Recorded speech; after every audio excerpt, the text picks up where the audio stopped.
America की history जो है वो कितने साल पुरानी है? हज़रत ईसा अलैहिस्सलाम की पैदाइश से 1000 साल पहले साउथ अमेरिका के रहने वाले जो लोग थे वो डबल स्टोरी घर बनाया करते थे। इंग्लैंड में जब किसी को सजा देनी होती थी तो उसे अमेरिका भेजते थे। सजा याफ्ता लोग हुआ करते जिन्हें वो उठा के कि यार हमारी सोसाइटी में रहने के काबिल नहीं है, इन्हें अमेरिका भेज दिया, तो वो जहाज भर के अमेरिका भेज दिया करते थे।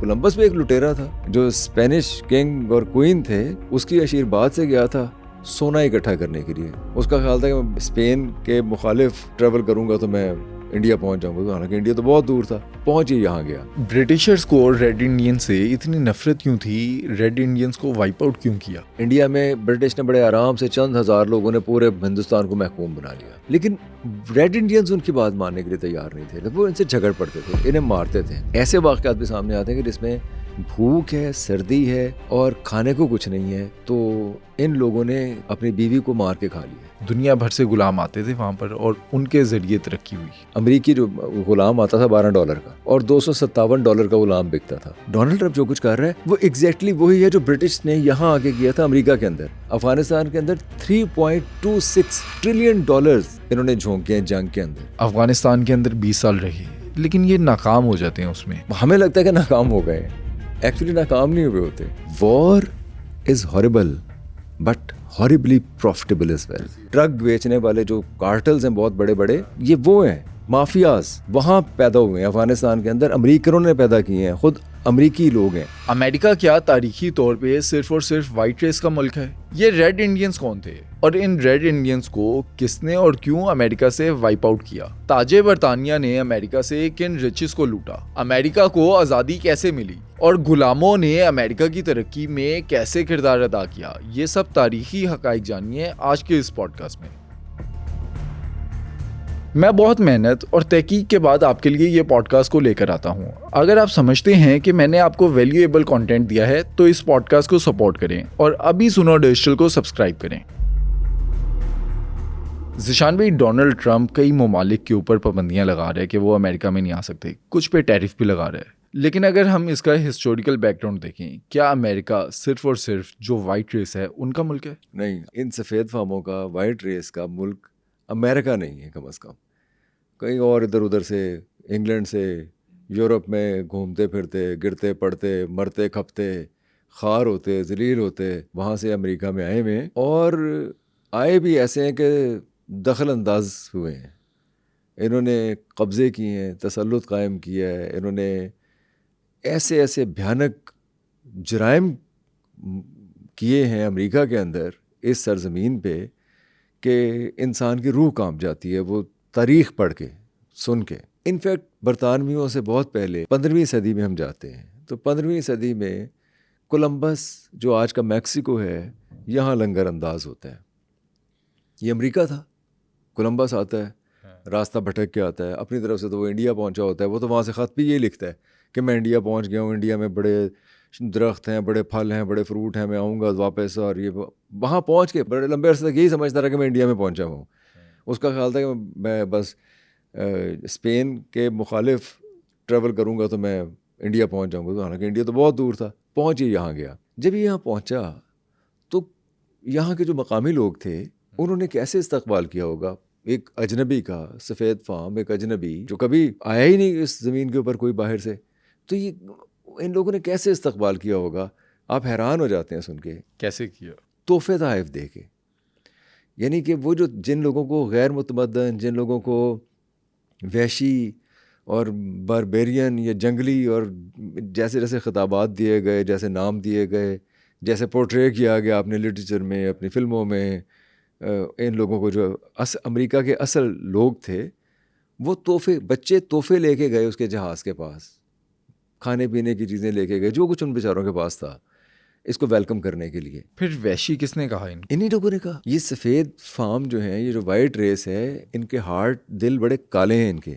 इन्होंने जब किसी के ज़मीन पे कब्ज़ा करना होता है, किसी के वसाइल पे कब्ज़ा करना होता है, जब इन्होंने लोगों से उनके ज़राए छीनने होते हैं, उन्हें ग़ुलाम बनाना होता है, तो ये उन्हें गैर मुतमद्दन, वहशी, और बारबेरियन बताना शुरू कर देते हैं और ऐसा घटिया प्रोपेगेंडा करते हैं कि सारी दुनिया उस पर यकीन करना शुरू हो जाती है। मैं अर्ज़ कर रहा हूँ ना कि जब कोलंबस, अभी तो बरतानवी बाद में आए हैं, पहले कोलंबस वहाँ पहुँचा है। कोलंबस भी एक लुटेरा था। वो किस लिए गया था? वो तो ये जो स्पेनिश किंग और क्वीन थे और जो उनका जो चर्च था उसकी आशीर्वाद से गया था सोना इकट्ठा करने के लिए। उसके जो लालच था, जो हवस थी उसके, वो यही थी कि किसी तरीके से मैं इंडिया पहुंचूं, वहाँ की दौलत देखे हूँ। यहाँ पहुंचा तो यहाँ सोना इकट्ठा करने के लिए आया।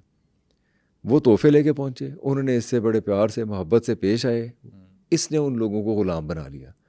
इसने उन लोग जहाज़ में भर भर के लेके जाना शुरू हो गया, वापस जाना शुरू हो गया, स्पेन जाना शुरू हो गया। अच्छा। यहाँ बैठ के उन लोगों को आहिस्ता आहिस्ता जब ग़ुलाम ऐसे बनाया कि उन्हें भेजते थे, ग़ुलाम बने नहीं। जो अमरीकी ज़मीन पे रहने वाले अमरीकी इंडिजिनस जो कौम है, जैसे रेड इंडियंस हम कहते हैं, वो कभी इनके ग़ुलामी में नहीं आए। उन्होंने कभी इनको कबूल ही नहीं किया। वो तो बामरवत लोग थे। हज़रत ईसा अलैहिस्सलाम की पैदाइश से 1000 साल पहले ये जो लोग थे, ये जो आज का मैक्सिको है, इस साउथ अमेरिका के रहने वाले जो लोग थे, वो डबल स्टोरी घर बनाया करते थे।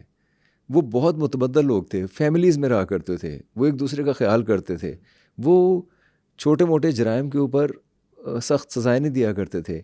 वो बच्चों को ट्रेन करते थे ज़िम्मेदारी का एहसास दिला के। अगर आप उनको देखें ना, उनका मुताला करें कि वो फैमिली की ट्रेनिंग कैसे होती थी, तो बच्चों को सज़ा देने के हक़ में नहीं थे। जो आज ये जो हम अंग्रेज़ी स्कूलों में हमें पता चलता है ना कि नहीं जी नहीं, किसी को कुछ कहना नहीं है, बच्चों को मारना ही प्यार टाइप, वो उस ज़माने में ये करते थे कि ज़िम्मेदारी का एहसास हो बच्चों के अंदर, मोहब्बत और केयर, इंसान की जानो माल की कदर का एहसास उनके अंदर डेवलप हो। वो ऐसे लोग थे। वो ये चोर उचक्के थे, ये चोर उचक्के थे, और इसमें कोई शक नहीं है। मैं नहीं कह रहा, हॉवर्ड ज़िन कह रहा है। आप हॉवर्ड ज़िन की किताब पढ़ें, आपको सब क्लियर हो जाता है, पीपल्स हिस्ट्री ऑफ अमेरिका। क्योंकि वहाँ जाता है, इसने जाके उन लोगों को कत्ल व गारत किया, ज़िंदा जलाया, उनकी क्रॉप्स को जलाया, उनकी औरतों को जलाया, उनकी औरतों को रेप किया, उनको, उनके बच्चों को दरिया में, समंदर में फेंका। उनके साथ जो ज़ालिमाना रवैया ये लोग अपना सकते थे, इन्होंने अपनाया। सिर्फ किस लिए कि इन्हें गोल्ड चाहिए था। गोल्ड ये चाहते थे कि जब हम गोल्ड या रिचेज़ यहाँ से जो हासिल करें वो स्पेन भेजें। तो स्पेन में क्या करना था? स्पेन वालों ने, यानी वो जो किंग है स्पेन का, जो बादशाह था, उसने तो आगे जंगों में झोंकना था, उसने किराए के कातिल रखने थे, यही कुछ ये कर रहे थे। फिर ब्रिटिश आ जाते हैं, यहीं जो आज का नॉर्थ अमेरिका है, जो आज की जो रियासतें हैं, यहाँ जेम्स टाउन है या मैसाचुसेट्स है, ये इन रियासतों के अंदर अंग्रेज़ आ जाते हैं। अंग्रेज़ उनसे भी ज़्यादा बड़े लालची और ख़ुदगर्ज़ और प्रॉफिट पे मरने वाले लोग थे।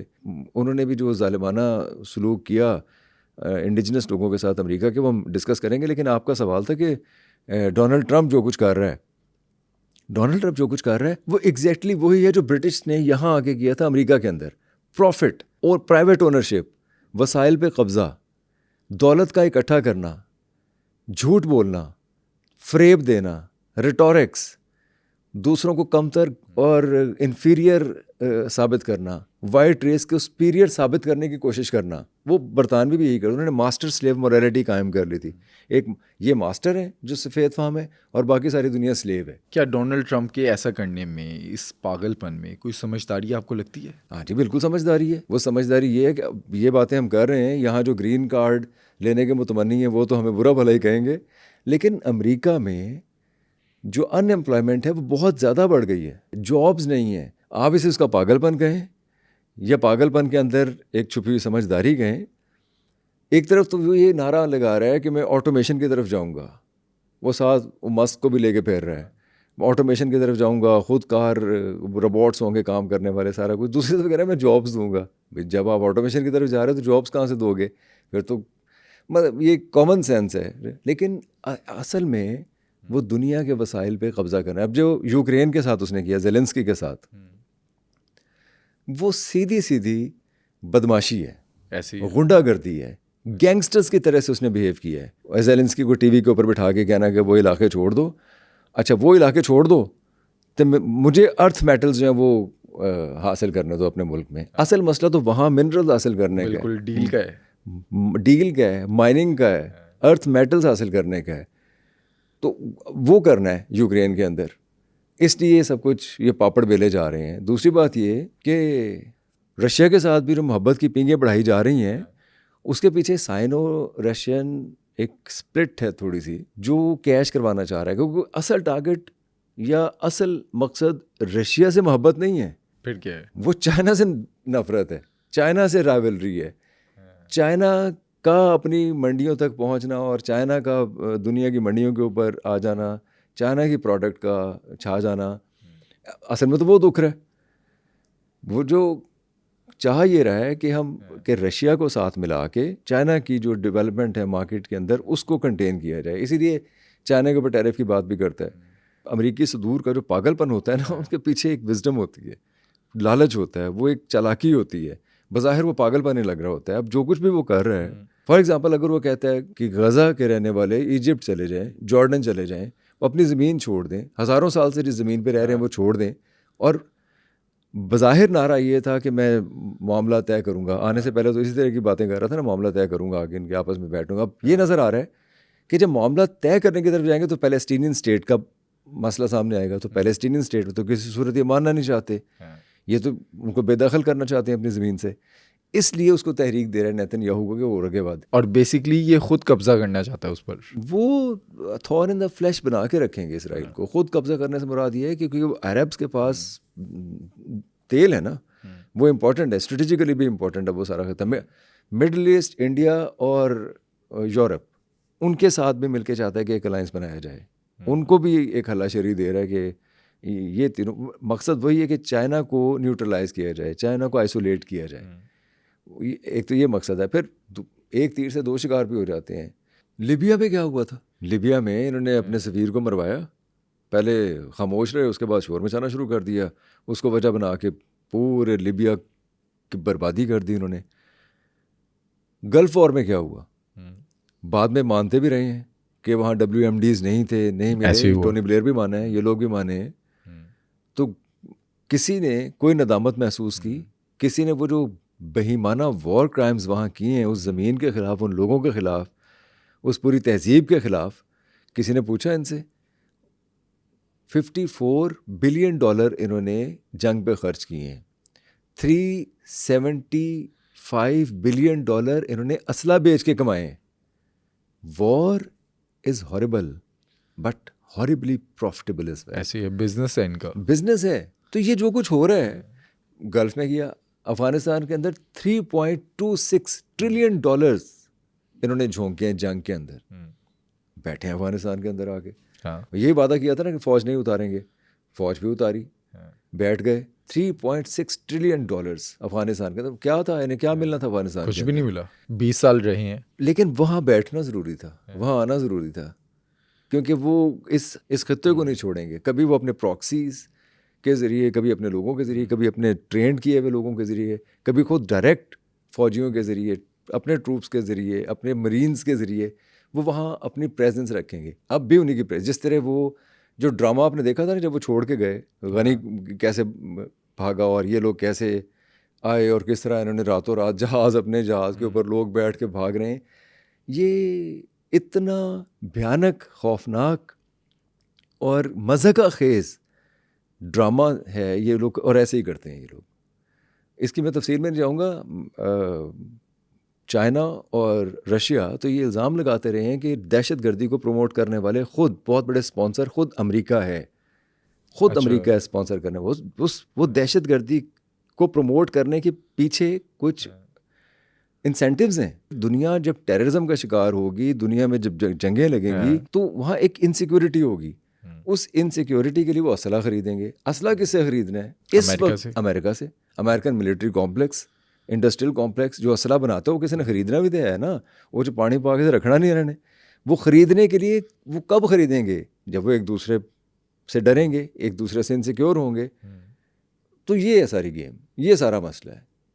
वसाइल पे कब्ज़े की बात है, असला बेचने की बात है, नारे जो मर्जी मारते रहें आप। इस वक्त भी अमेरिका सबसे बड़ा असला बेचने वाला मुल्क है इस वक्त। अमेरिका के बाद फ्रांस है, और ख़रीदने वाले मुल्क बेचारे वो मुल्क हैं जिनके पास 2 वक्त की रोटी नहीं है खाने के लिए, वो ख़रीदने वाले हैं। इन्हें वो लोग सूट करते हैं, वहाँ बदअमनी सूट करती है, वहाँ इनसिक्योरिटी सूट करती है। तो वो ये फ़िलॉसफी है ये जो मैडनेस है, जो मैडनेस वो जेलेंस्की को दिखा रहा है, उसके पीछे अर्थ मेटल्स का मामला है। जो मैडनेस वो गज़ा में दिखा रहा है, वहाँ इजराइल को बिठाने का मसला है। जो मैडनेस वो चाइना के लिए दिखा रहा है, उसमें एक्चुअली जॉब्स क्रिएट करने का मसला है, जो कि वो नहीं कर सकेगा। वो जॉब्स नहीं क्रिएट कर सकेगा। ये रिटॉरिक्स हैं। जब हुकूमतों के पास देने के लिए कुछ नहीं होता अपने लोगों को, तो वो ऐसी रिटॉरिक्स, नेशनलिज्म, मज़हब या रेसिज्म, जैसे कि हमें नज़र आ रहा है अमेरिका के अंदर, वो इन रिटॉरिक्स के पीछे लोगों को लगाते हैं और आम लोग बेचारे लग भी जाते हैं। अपनी भूख, अपनी महरूमी, अपनी मजबूरी को छोड़ देते हैं, वो इन नारों के पीछे चल पड़ते हैं, जैसे कि इसके पीछे चल रहे हैं, और ये जलील होंगे सारे के सारे। मैं अजय भी कह रहा तुसी ग्रीन कार्ड की बजाय अपने मुल्कों के अंदर जहाँ आप रह रहे हैं वहाँ वसाइल क्रिएट करें अपने, वहाँ कोशिश करें कि आप वहाँ रहें। उत्थे कुछ नहीं लभना, उत्थे भूख पैन लगी जे। वैसे अमेरिका के अगर इतने बुरे हालात हैं तो वो कनाडा को क्यों अपने साथ शामिल करना चाह रहा है? वो किसी को साथ शामिल नहीं कर सकता। ये जंगल का कानून तो है नहीं। दुनिया के अंदर आप किसी नेशन स्टेट पे इस तरह कब्जा तो नहीं कर सकते। हाँ, किसी नेशन स्टेट को तबाह करके रिकन्स्ट्रक्शन के ठेके ले सकते हैं, वो उन्होंने कर लिया जिस चीज़ को तबाह करना था। तो वो किसी को नहीं करेगा। वो गल्फ़ ऑफ मैक्सिको को अमरीकी गल्फ़ नहीं बना लेगा। वो गज़ा के ऊपर भी कब्ज़ा नहीं उस तरह से कर सकता। वो ये भी नहीं करेगा। उसने सिर्फ एक कोशिश है उसकी कि आप उसकी जो फॉरेन पॉलिसी है, जैसे कोल्ड वॉर में सोवियत यूनियन की कंटेनमेंट की पॉलिसी थी, ऐसे इस वक्त चाइना की कंटेनमेंट की पॉलिसी है। वो उन तमाम ममालिक को अपना दस्ते नगर बनाना चाहता है, जिनसे कि किसी भी सूरत में चाइना के साथ कोई अलायंस होने का, मिलने जुलने का कोई या इकनॉमिक ट्रेड का कोई ताल्लुक़ कायम हो सकता है। ये मसला सिर्फ अपनी LNG बेचने का मसला है, अपनी प्रोडक्ट को बेचने का मसला है, मार्केट को ढूंढने का मसला है। वो मैक्सिको को भी धौंस धमकी देता है, वो कनाडा को भी धौंस धमकी देता है, वो गज़न्स को भी धमकियां देता है, वो यूक्रेनियंस को भी धमकियां दे रहा है, मैं इंज कर देंगे, मैं उंज कर देंगे। आप देख लीजिएगा, ये इनमें से कोई भी काम नहीं कर सकेगा। अच्छा, वैसे जो इतने बुरे हालात हैं अमेरिका की, क्या वो इस पोजीशन में है कि वो पूरी दुनिया को धमकियां लगा रहा है? देखें, असला तो उनके पास है ना, मिलिट्री पावर तो है, मिलिट्री प्रोवेस है उनके पास। वो कोई बहाना बना के, जैसे मैंने अर्ज़ किया कि उन्होंने इराक़ पे, अफ़गानिस्तान पे या लिबिया पे या शाम पे या कोई भी बहाना बना के कहीं भी जा सकते हैं। वो कहते हैं ना, बड़ा एक ज़बरदस्त कार्टून है जो कि अक्सर पिछले दिनों अखबारों में चलता रहा था। एक बहुत मोटा ताज़ा आदमी जो कार्टून बना हुआ है, उसके सामने छोटे छोटे बच्चे हैं। वो कौन है? वो बच्चे मुख्तलिफ मुल्क हैं। वो मुल्क हैं जहाँ, जैसे हम जैसे मुल्क हैं जहाँ कोई डेमोक्रेसी बहुत स्ट्रॉन्ग नहीं है। वो उन बच्चों से कह रहे हैं कि तुम लोग ठीक तरीके से डेमोक्रेट बन जाओ, वरना मैं आ जाऊँगा डेमोक्रेसी लेके। यानी वो अमेरिका है कि कहीं डेमोक्रेसी नहीं है, कहीं ह्यूमन राइट्स का मसला है, कहीं कोई लोग जो हैं वो अनईजीनेस का शिकार हैं। अगर हैं या नहीं हैं, अमेरिका को तो कोई ना कोई वो मिल जाएगा ना, बहाना मिल जाएगा। तो वो इस तरह से एक्सप्लॉइट करते हैं जाके दूसरे मुल्कों को, छोटे मुल्कों को। लेकिन ये कहीं पर भी जाते हैं। अफ़गानिस्तान के अंदर 20 साल रहे, लेकिन ये नाकाम हो जाते हैं उसमें। हमें लगता है कि नाकाम हो गए हैं, एक्चुअली नाकाम नहीं हुए होते। अपना अब कॉर्पोरेट्स की गेम है व्हाट्सअप। असल में जो इनकी जो 195 मल्टीनेशनल कंपनीज़ हैं, इन्होंने इस पूरी दुनिया के वसाइल पे जो कब्ज़ा किया हुआ है, उनका खेल है रचाया हुआ सारे का सारा। वो इन लोगों को ये इलेक्शनरिंग, कांग्रेस, सेनेट, पार्लियामेंट्स, ये सारे का सारा जो खेल है, ये जो सरमायादाराना जमहूरियतों का एक खेल है, ये उनका रचाया हुआ है सब।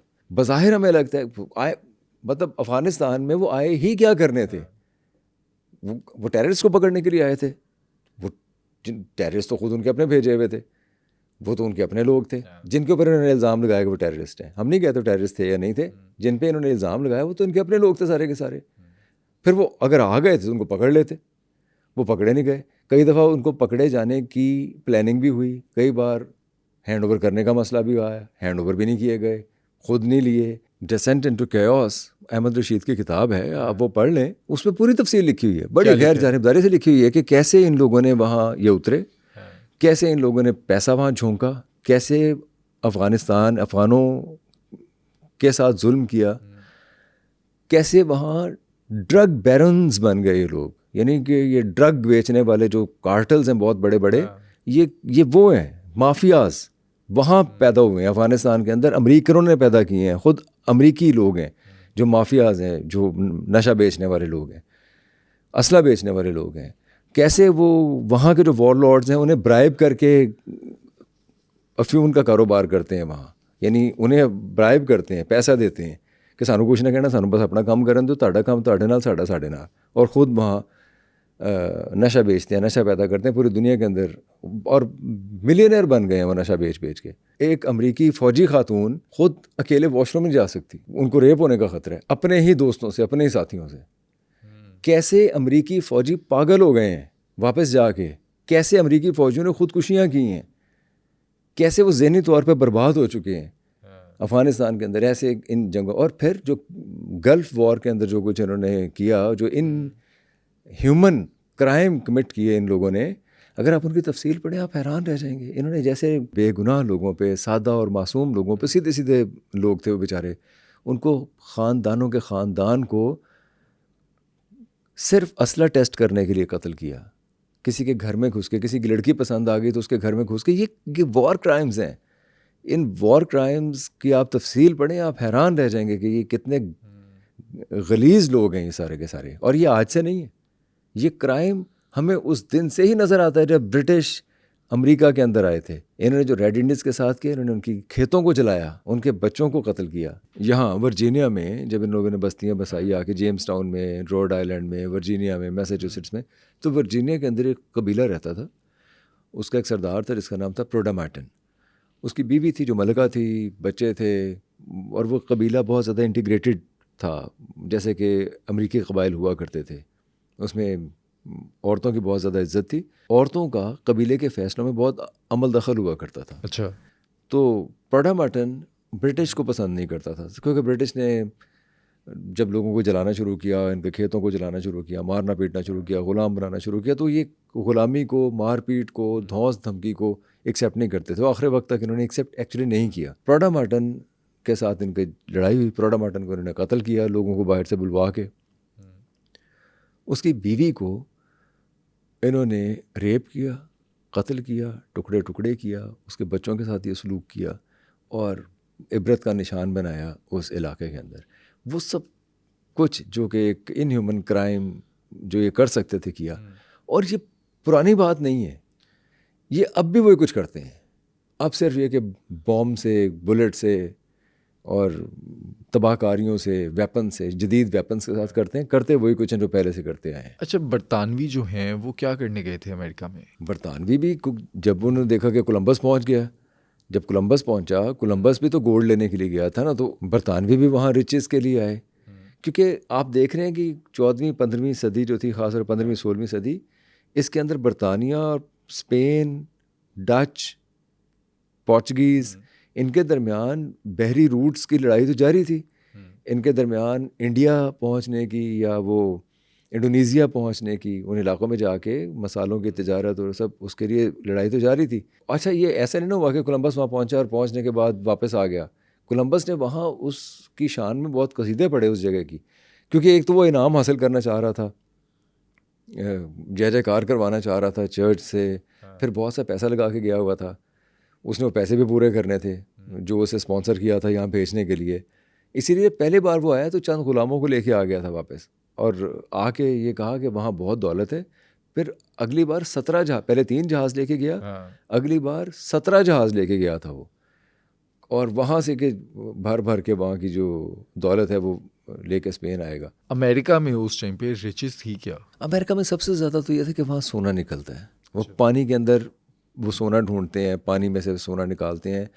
बल्कि बहुत ज़्यादा जब इन्होंने अफ्रीकन्स को लेके गए, प्लांटेशन तो बाद में वहाँ थी ना, प्लांटेशन तो थी ही, प्लांटेशन तो जब इन्होंने ज़मीनें वगैरह हथियाई उसके बाद प्लांटेशन शुरू की साउथ में ख़ास तौर पे, लेकिन उससे पहले ये सोने के लिए जाते थे वहाँ।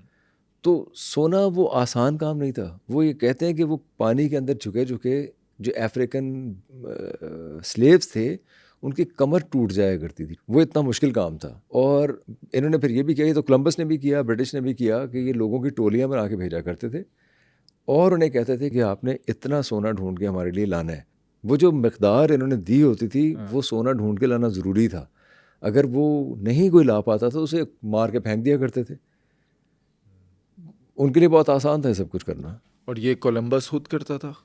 हाँ, कोलंबस भी करता था। कोलंबस भी उतना ही वैशी था जितने के उसके आगे से जो मर्सनरीज थे जो रखे हुए थे। फिर टफ टाइम मिलना शुरू हुआ जब लोगों ने रिएक्ट करना शुरू किया, जब लड़ाई बढ़ाई होना शुरू हुई, क्योंकि ये जो अमरीकी हैं ये भी किसी की अथॉरिटी को बर्दाश्त नहीं करते थे। अच्छा। तो जब लड़ाई शुरू हुई फिर इन्होंने मर्सनरीज बुलाने शुरू कर दिए। वहाँ जो जहाज़ आया करते उनके अंदर बाकायदा फ़ौजी आया करते थे, लड़ने वाले लोग आया करते थे, मर्सनरीज आया करते थे इनसे लड़ने के लिए। ये जो ब्रिटिशर्स का या कोलंबस का वहाँ के मुकामी लोगों से मुकाबला हो रहा था, वहाँ के मुकामी लोग कैसे थे? उनके मजहबी अकायद क्या थे? फ़लसफ़ा क्या था उनकी ज़िंदगी का? अमरीकी जो लोग थे, जो मकामी अमरीकनों की आबादी थी, उनकी शक्लें ज़रा मुख्तलिफ थीं। कैसी थी? उनकी ये जो हड्डी थोड़ी सी बड़ी हुआ करती थी।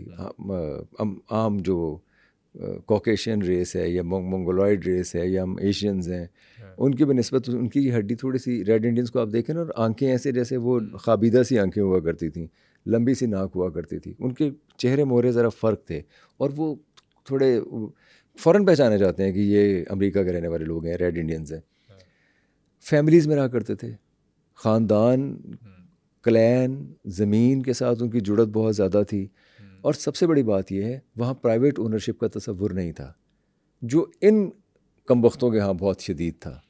प्राइवेट ओनरशिप का तसव्वुर, प्राइवेट ओनरशिप के लिए ये पूरी दुनिया को आज तक कैपिटलिज़म की बुनियाद ही प्राइवेट ओनरशिप पे है, प्रॉफिटियरिंग पे है। उसका बाप, माँ, खुदा, हर चीज़ कैपिटलिज़म का प्रॉफिटियरिंग है। प्रॉफिट के लिए, उसके लिए जानवर, इंसान एक बराबर है। आज भी वही है जो उस वक्त था। वहाँ प्रॉफिट का तसव्वुर नहीं था, वहाँ प्रॉफिटियरिंग का कोई तसव्वुर नहीं था, वहाँ प्राइवेट ओनरशिप का कोई तसव्वुर नहीं था, वहाँ इज्तमाइयत का तसव्वुर था। औरतें जो थी वो ज़राअत पे तवज्जो देती थी और मर्द हंटर्स थे। जब वो हंटिंग भी करते थे, जो गैदरर्स भी थे, उस वक्त भी वो फैमिलीज़ में रहते थे।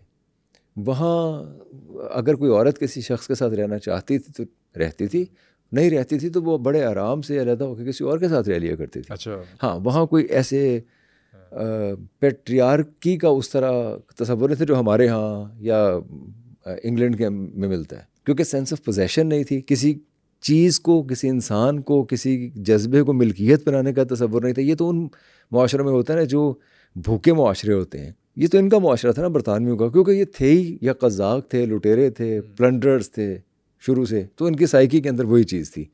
जबकि रेड इंडियंस ऐसे नहीं थे। अच्छा, मज़हब में वो तवहम परस्त ज़रूर थे, वो लोग विच हंट करते थे, वहाँ जादू का, विचेस का और इस तरह के तसव्वुरात ज़रूर थे। वो यहाँ पे एक ये भी चीज़ थी कि वो किसी खातून को भी बाज़ औक़ात विच हंट करते थे। मतलब उनके यहाँ ये तसव्वुर था कि कोई खातून है, क्योंकि वो शामन थे एक्चुअली। अब शामन का तसव्वुर हमारे यहाँ भी है, सेम वही है जो वहाँ पर था? थोड़ा फ़र्क है। हमारे यहाँ जो शामन हैं वो परियों से बातें करते हैं। वो परियों से जुनिपर का धुआं और उससे एक नशा तारी करके एक ख़ास माहौल में परियों से बातें करके हालात की ख़बर लेते हैं, या वो देखते हैं कि किसको विच हंट वो कर रही हैं या किसको बचना है, किसको नहीं, प्रेडिक्शंस करते हैं। हमारे यहाँ तो ये है। वहाँ ये था कि कोई निफेरियस डिज़ाइन रखती है खातून, किसी खातून की वजह से कोई गड़बड़ हो रही है, कोई चुड़ैल है और अपने अंदर से उस चुड़ैल को ढूंढना है, उस चुड़ैल को ढूंढ के मारना है, तो वो एक विच हंट करना ऐसे कहते थे, जो फिर हमारे यहाँ मुहावरा बन गया। तो वो करते थे। लेकिन जैसे इन्होंने उन्हें बना के पोर्ट्रे किया, उन्हें तो फिर आदमखोर और पता नहीं क्या क्या के कातिल। हाँ, अथॉरिटी बर्दाश्त नहीं करते थे, औरत की इज़्ज़त करते थे, इसीलिए इन्होंने उनकी औरतों के साथ भी जुल्म किया और उनको सबक सिखाने के लिए। अमेरिका की हिस्ट्री जो है वो कितने साल पुरानी है? जीसस क्राइस्ट से 1000 साल पहले की तामीरात हमें वहाँ मिलती हैं, हमें उनके खेती बाड़ी के तरीके मिलते हैं। ये 2-2.5 हज़ार साल पुरानी तारीख़ तो मालूम तारीख़ है। उससे पहले ज़ाहिर है वो बहुत पहले से वो एक अलग सरज़मीन है। कोलंबस के जहाज़ जब अमेरिका में पहुँचे तो उस वक्त उस ज़मीन का नाम क्या था? तब भी उसे अमेरिका कहते थे या बाद में ये बना? इनका नाम भी इत्तेफाक से ऐसे ही है, बस चलते फिरते ही नाम तय हो गया। कैसे? ऐसे एक शख्स था अमेरिगो वेस्पूची, जिसने 1502 में ये बताया कि वहाँ एक जजीरा है, वहाँ एक ज़मीन है, एक ख़िता है अटलांटिक के साथ, वहाँ लोग रहते हैं, बसते हैं।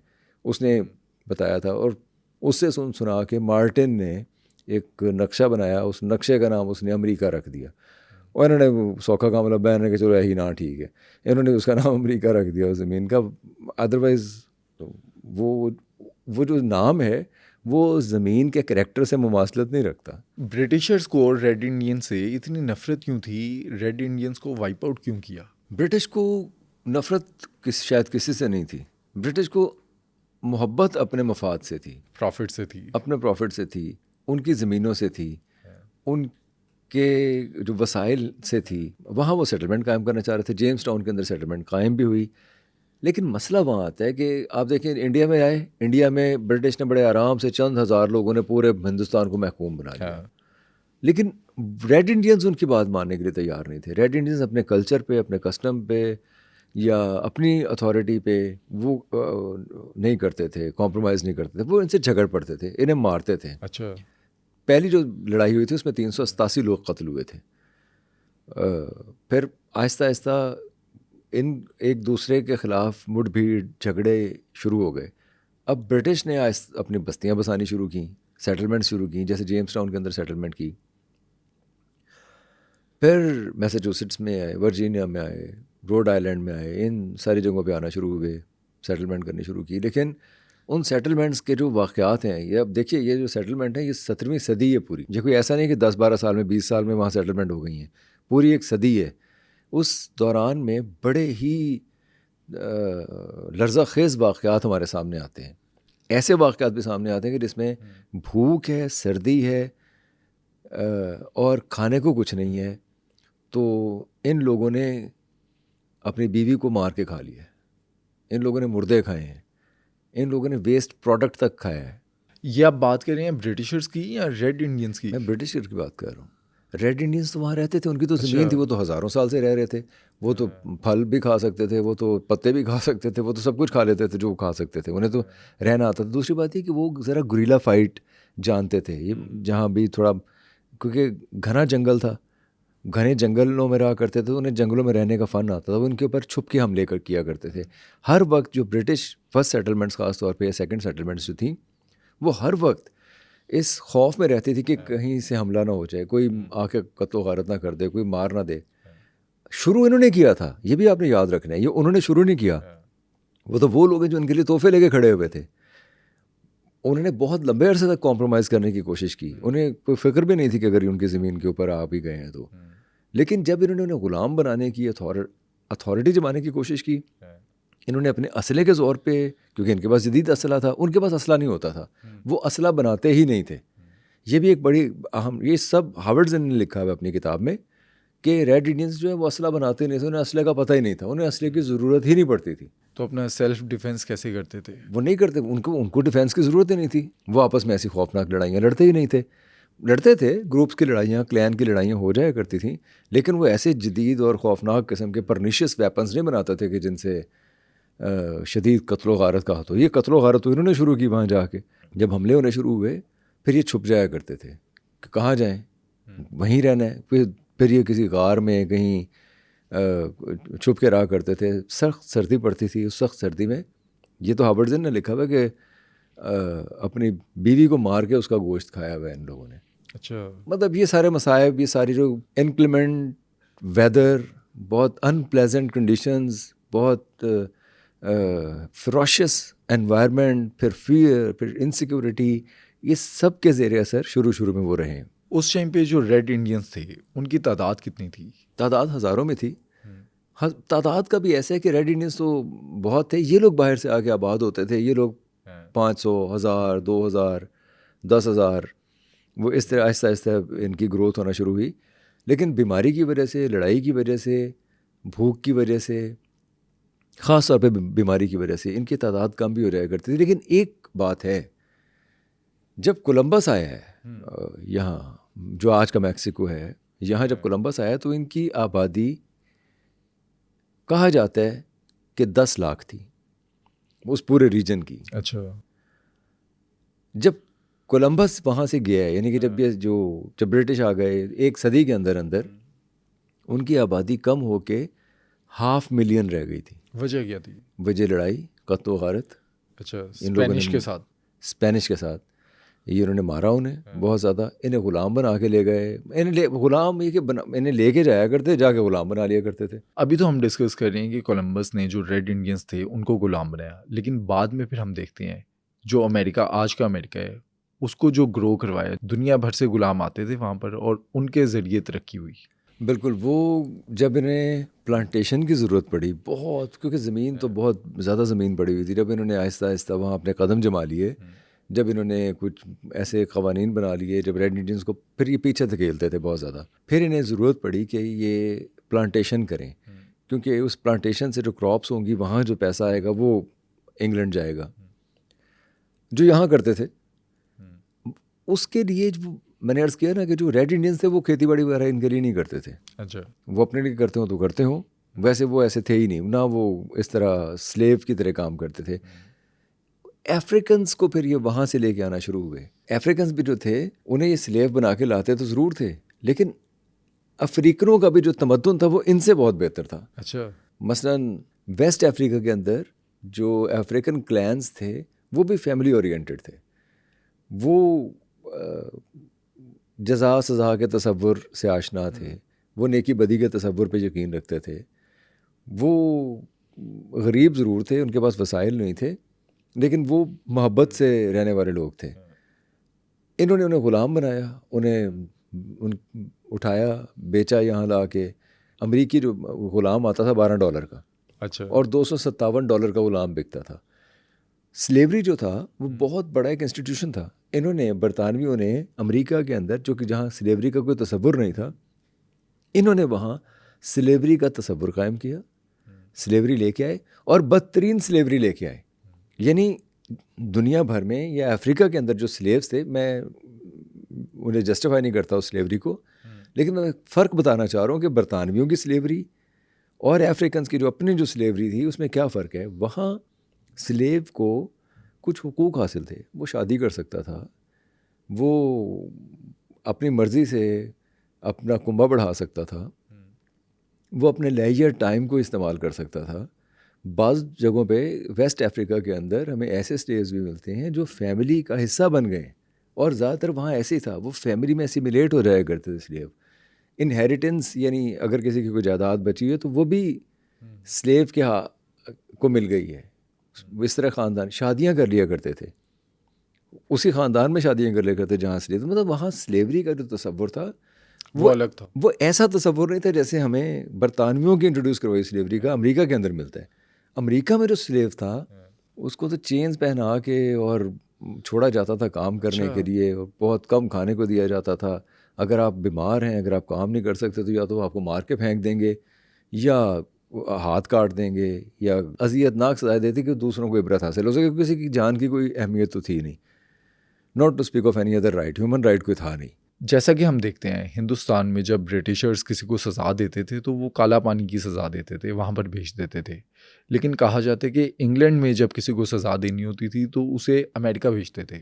इस पर बड़ी ज़बरदस्त चीज़ है, ऑस्कर वाइल्ड बहुत बड़े राइटर हैं, मेरे तो बहुत ही पसंदीदा राइटर हैं ऑस्कर वाइल्ड। क्या कहते हैं? उनके बहुत से प्लेज हैं, An Ideal Husband, Importance of Being Earnest, Lady Windermere's Fan, A Woman of No Importance, बड़ी खूबसूरत कॉमेडीज़ हैं उनकी। An Ideal Husband Oscar Wilde का प्ले, जिसमें दो किरदार हैं और आपस में बात कर रहे हैं, और एक पूछता है कि जब ये जो बदमाश टाइप लोग हैं, ये जो बुरे काम करने वाले जो गुनाहगार लोग हैं, जब ये मरते हैं तो ये जहन्नुम में जाते हैं, आपके मुल्क में यानी बरतानिया में जब ये लोग मरते हैं तो कहाँ जाते हैं? तो दूसरा किरदार कहते हैं वो अमेरिका जाते हैं। तो ये कॉन्विक्ट, इसमें कोई शक नहीं, कॉन्विक्ट थे जिन्हें सज़ा याफ्ता लोग हुआ करते, जिन्हें वो उठा के कि यार हमारी सोसाइटी में रहने के काबिल नहीं है, इन्हें अमेरिका भेज दिया, तो जहाज़ भर के अमेरिका भेज दिया करते थे। लेकिन मसला है कि वो जो सेटलर्स थे, मैं जो अर्ज़ कर रहा हूँ, उन सेटलर्स ने बड़ा बुरा वक्त देखा हुआ है। वो सेटलर्स सज़ा काटने तो आ जाया करते थे, उनका भी मकसद ये होता था कि उस ज़मीन पे जाके वो कुछ करेंगे, कुछ ना कुछ वहाँ से हासिल करेंगे। लेकिन उन सेटलर्स ने इस ज़मीन पे बड़ा बुरा वक्त देखा है। जैसे मैंने बताया कि उन्होंने अपनी बीवियों को मार मार के खाया हुआ है, और इतने बारबेरियन ये लोग थे। वैसे तो जो बरतानवी थे, जो अच्छे बरतानवी थे, वो भी कोई ऐसे अच्छे लोग नहीं थे। उन्होंने भी सारी दुनिया के साथ वही कुछ किया जो सेटलर्स ने वहाँ जाके अमरीकनों के साथ किया। ये जो वहाँ पर रहने वाले सेटलर्स थे, ये जंग आज़ादी तक कैसे पहुँचे? अमेरिकन वॉर ऑफ इंडिपेंडेंस तक ये सेटलमेंट्स चली, 13 कॉलोनीज़ बन गई, यानी 13 स्टेट्स बन गई।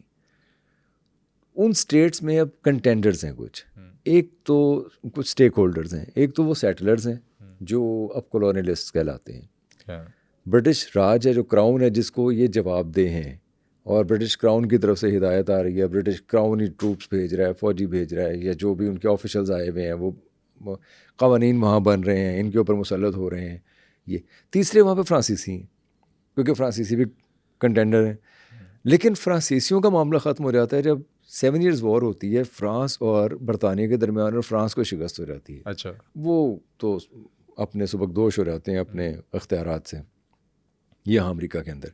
लेकिन बरतानिया को उस जंग का नुकसान बहुत ज़्यादा होता है। अच्छा, उस दौरान में हमदर्दियाँ मुख्तलिफ लोगों के साथ हैं, यानी कि कुछ कॉलोनियलिस्ट हैं जो बरतानवी क्राउन की तरफ देख रहे हैं, कुछ कॉलोनियलिस्ट ऐसे हैं जो कि फ्रांसीसियों को भी सपोर्ट कर रहे हैं, कुछ कॉलोनियलिस्ट जो हैं वो बरतानवी राज के ख़िलाफ़ भी हैं, कुछ लॉयलिस्ट भी हैं।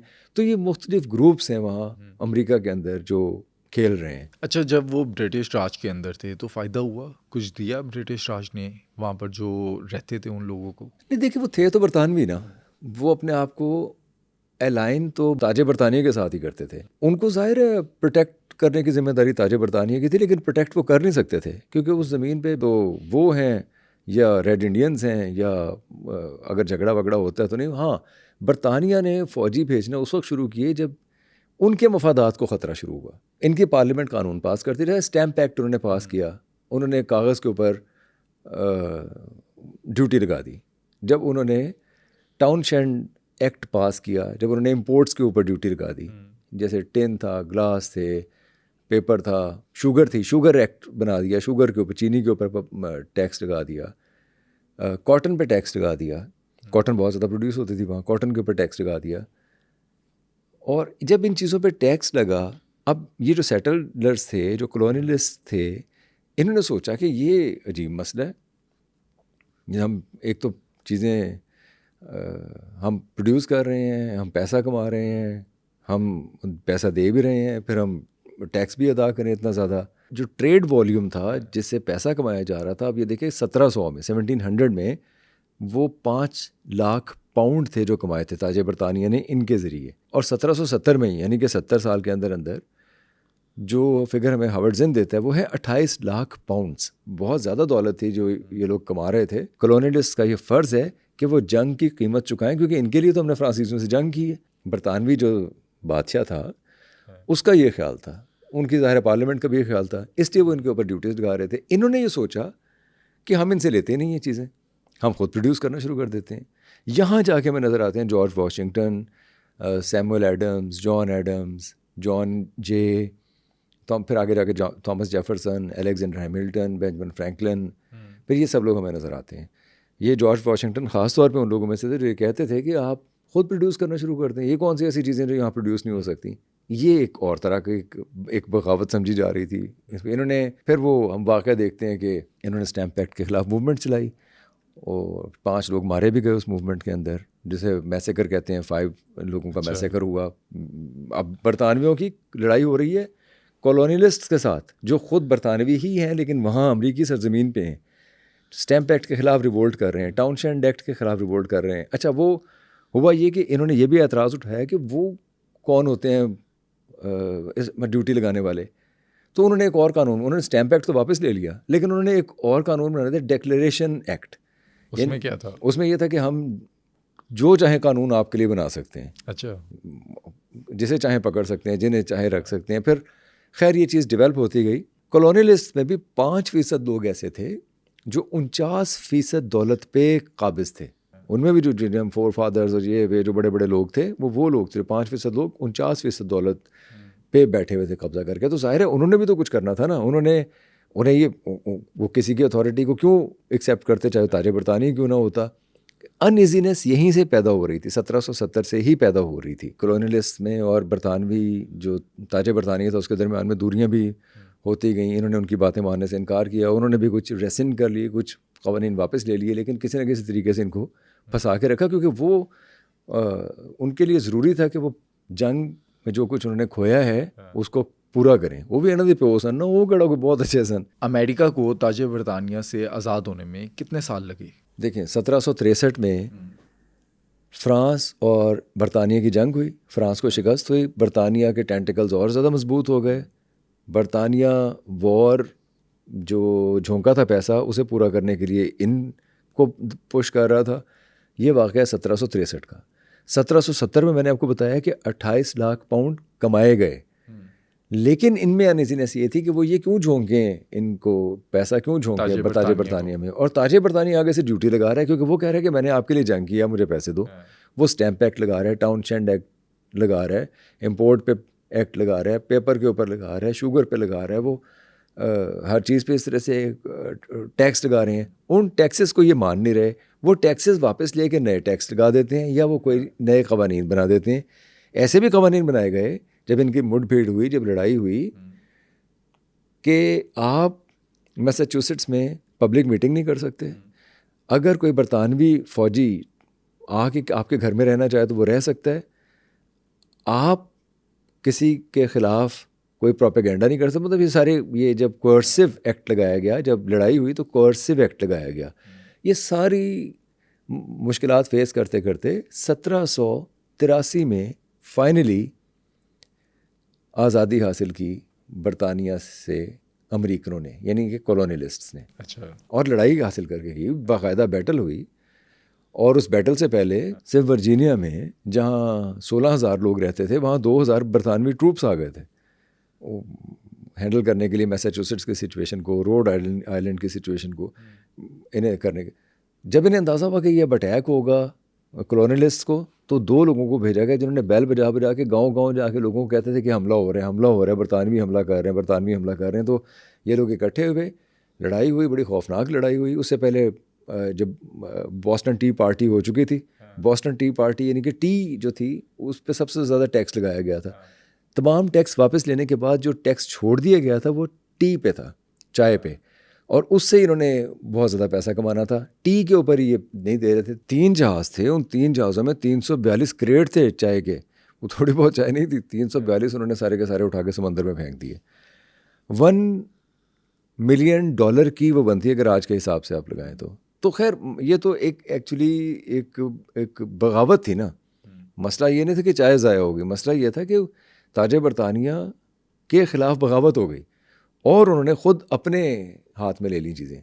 तो ये 1783 तक जाके उन्होंने मुकम्मल तौर पर बरतानिया को वहाँ से फारिग कर दिया था। फिर कॉलोनियलिस्ट्स, फोर फादर्स जिन्हें अब हम कहते हैं, जॉर्ज वाशिंगटन थे, सैमुअल एडम्स थे, जॉन एडम्स थे, जॉन जे थे, थॉमस जेफरसन थे, अलेक्जेंडर हैमिल्टन थे, बेंजामिन फ्रैंकलिन थे, ये लोग फिर आ गए। ये जो फोर फादर्स थे, इन लोगों ने किस तरह की रिवायतें कायम की? देखिए, फोर फादर्स ने तो, क्योंकि उन्होंने तो बहुत खमियाजा भुगता था ताजे बरतानिया और बहुत लड़ झगड़ के आए थे वो, उन्होंने तो बिल ऑफ राइट्स, उन्होंने इंसान की प्रॉपर्टी, उसके ख़यालात, उसकी सोच, उसकी जायदाद, इसे सिक्योर किया सबसे पहले कि राइट्स दिए। यानी आप इनफरादी आज़ादी, इनफरादी तौर पे सोचने समझने की आज़ादी, इनफरादी ज़िंदगी गुजारने की आज़ादी, वो तमाम हुकूक इन्होंने दिए। अच्छा, उस टाइम पे हुकूमत का निज़ाम कैसा था? इन्होंने उन स्टेट्स में जो इनके साथ शामिल हुई उनमें फेडरलिज़म की बुनियाद रखी।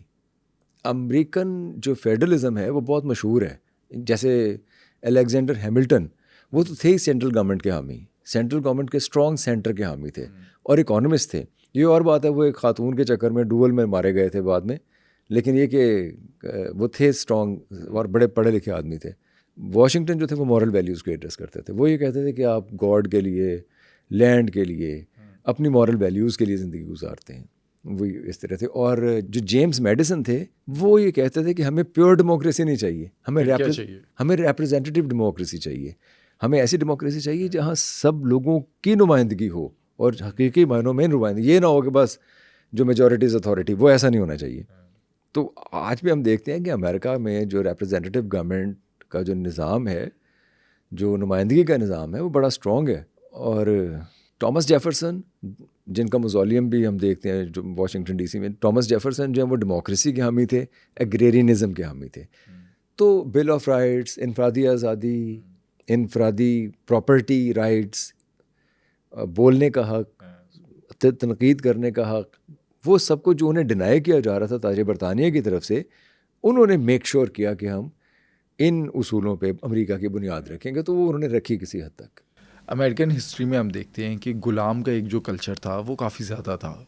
जब फोरफादर्स आ गए उसके बाद जो गुलाम थे उनका क्या बना?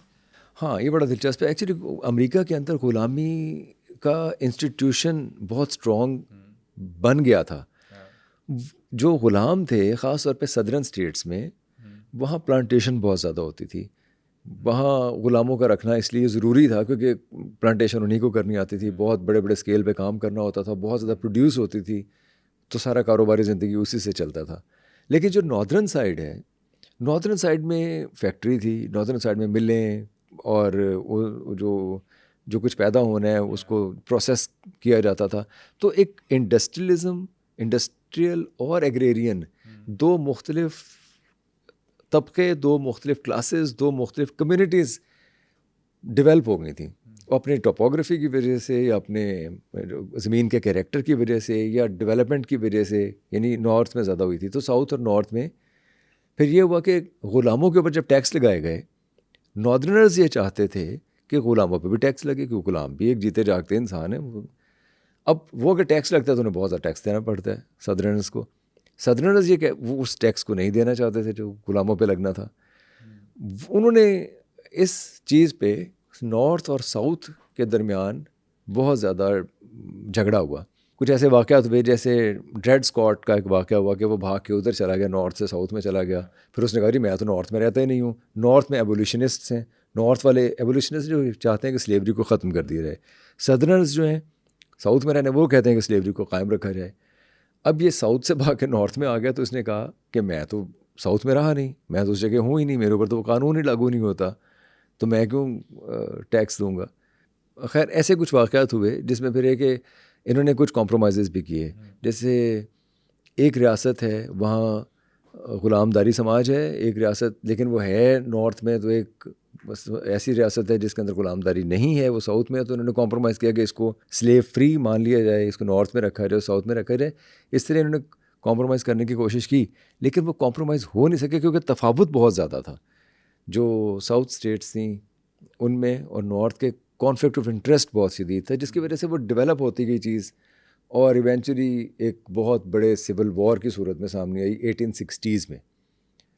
क्या हुआ उसमें? बहुत जंग, बहुत लड़ाई हुई, 2,41,000 लोग मारे गए उसके अंदर, और बहुत खून खराबा हुआ, बहुत बहादुरी के मुजाहरे भी हुए। सदर्नर्स ने बहुत डट के मुकाबला किया। ये वही जंग है जिसके अंदर टैकोमिस्ट जैसे लोग हमें नज़र आते हैं लड़ते हुए। तो वो टूट गए, वो तो स्टेट से लैदा, सदर्न स्टेट से लैदा हो गई, नॉर्थर्न स्टेट से लैदा हो गई। लेकिन फिर हम देखते हैं कि अब्राहम लिंकन जो सदर थे इनके, उनकी वजह से उन्होंने इन स्टेट्स को आपस में मिलाया, जैसे भी मिलाया, वायलेंस के ज़रिए, जंग के ज़रिए, लड़ाई के ज़रिए, या कुछ मराहत दे के। लेकिन ग्रेजुअली स्लेवरी को वो ख़त्म किया गया। फिर वहाँ फौरी तौर पे तो स्लेवरी फिर भी ख़त्म नहीं हुई थी। स्लेवरी तो बहुत बाद में जाके आए, मुकम्मल तौर पे ख़त्म होती है अमेरिका के अंदर। अच्छा, जब ये जंगें हो रही थी उसमें रेड इंडियंस वो किसके साथ थे? नहीं, रेड इंडियंस इन जंगों में होते ज़रूर थे, लेकिन वो आहिस्ता आहिस्ता आहिस्ता आहिस्ता पीछे धकेल दिए गए थे। रेड इंडियंस ऐसे नहीं था, वो मदूदे चंद लोग हुआ करते थे जो इनके साथ देखिए, रेड इंडियंस जो है ना, वो इस कल्चर में या तो रच बस गए या नापैद हो गए। अभी किधर हैं? आपको रेड इंडियन नज़र नहीं आएंगे वहाँ। दूर अमेरिका के कहीं कोई शक्ल कोई नज़र आ जाएगी ऐसे कि वो आपको पता चलेगा कि रेड इंडियन है, वरना आपको अमेरिका के अंदर रेड इंडियन नहीं मिलते। 200-250 साल का जो अरसा था, 300 साल का जो अरसा था, उसमें या तो वो शुरू में इनके साथ रच बस गए, इनके सिस्टम का हिस्सा बन गए, जो कि बहुत कम लोग थे क्योंकि वो अथॉरिटी मानते नहीं थे, या ख़त्म हो गए। अब आपको वहाँ रेड इंडियन नज़र नहीं आते अमेरिका की सरजमीन पे। मतलब हो सकता है कुछ ग्रुप नज़र आ जाएं, कुछ लोग नज़र आ जाएं, खाल कोई नज़र आ जाए, आम तौर पे वहाँ रेड इंडियंस नहीं है। आपको क्या लगता है डोनाल्ड ट्रंप इस टाइम पे जो कुछ ममालिक पे पाबंदियाँ और कुछ पे टैरिफ लगा रहा है, इससे क्या अमेरिकन्स को फ़ायदा होगा या ये सिर्फ और सिर्फ उसका पागलपन है?